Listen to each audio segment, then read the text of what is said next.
Grimwood. A name whispered in hushed tones, a place avoided by even the most daring souls. It lay hidden, tucked away from maps and sunlight, a dark secret the world seemed content to forget. For in its depths, it was said, resided not life, but a chilling echo of death. Legend spoke of its ancient trees, their branches gnarled like skeletal fingers, their leaves forever cloaked in shadow. They whispered of a silence so profound it felt like a living presence, watching, waiting. And they told of the hollow oak, a tree ancient beyond measure, its heart a gateway to the realm of the lost. The air hung heavy as Elliot approached Grimwood's edge. A damp, earthy smell permeated the air, the scent of decay and forgotten things. Above, the sky was all but obscured by a thick canopy of leaves, the sunlight filtering through in pale, sickly beams. He stepped cautiously into the forest, his boots sinking into the soft, yielding ground. The silence was immediate and absolute, broken only by the rustle of leaves beneath his feet. A shiver ran down his spine. This place felt alive, watchful. Elliot scoffed at the legends. He was a man of science, of logic and reason.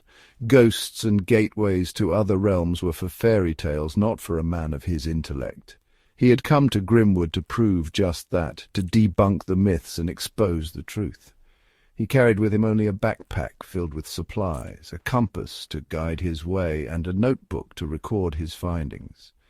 He would document the forest's flora and fauna, its natural formations, and prove that there was nothing sinister lurking within its depths. Hours turned into days as Elliot ventured deeper into Grimwood. The forest seemed endless, a labyrinth of gnarled branches and tangled undergrowth. The silence continued, oppressive and unbroken. It was as if the forest itself was holding its breath, watching his every move. He began to notice strange occurrences. Whispers seemed to emanate from the trees, though there was no wind to carry them. Shadows danced at the edge of his vision, only to vanish when he turned his head. Was it the isolation playing tricks on his mind, or was there something truly unsettling about this place? A sense of unease began to gnaw at Elliot's resolve. The oppressive silence, the strange phenomena, the feeling of being watched, it was taking its toll. His rational mind struggled to explain these occurrences. The forest itself seemed to push against him, the undergrowth growing denser, the air heavier, as if trying to deter his progress. The deeper he went, the more he felt like he was walking into the heart of something ancient and malevolent. His skepticism, once unshakable, began to waver. Section 6. The Allure of the Light.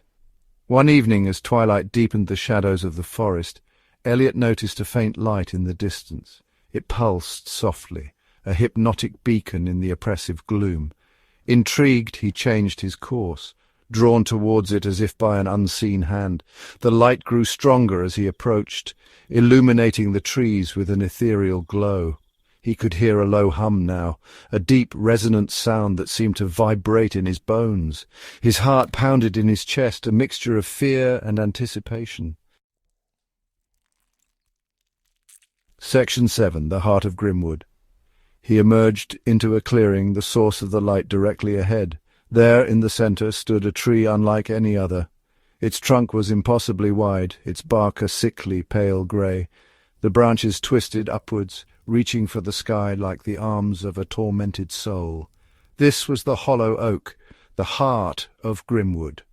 As he approached the tree, the humming intensified, the light pulsing in a steady rhythm. He reached out a hand to touch its bark, rough and cold beneath his fingers.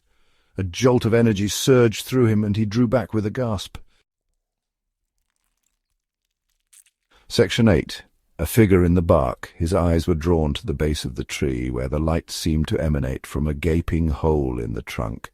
As he watched, mesmerized, a figure began to emerge from the darkness within. It was tall and skeletal, its eyes glowing with a cold, unearthly light. Terror gripped Elliot's heart. He stumbled back, his mind rebelling against the impossible sight before him. This was madness, a hallucination brought on by exhaustion and fear, but the figure continued to advance, its skeletal hand reaching out for him. Section 9. The Embrace of the Hollow Oak. The figure let out a wail, a chilling sound that seemed to tear at Elliot's very soul. He turned to flee, but it was too late. The skeletal hand closed around his arm, its grip like ice. He struggled, but his efforts were futile. With a final, desperate cry, Elliot was pulled towards the gaping maw of the hollow oak. He disappeared into the darkness within, the light from within swallowing him whole. The silence of the forest descended once more, heavy and absolute, as if nothing had ever transpired. And the hollow oak remained, standing sentinel over Grimwood's dark secrets.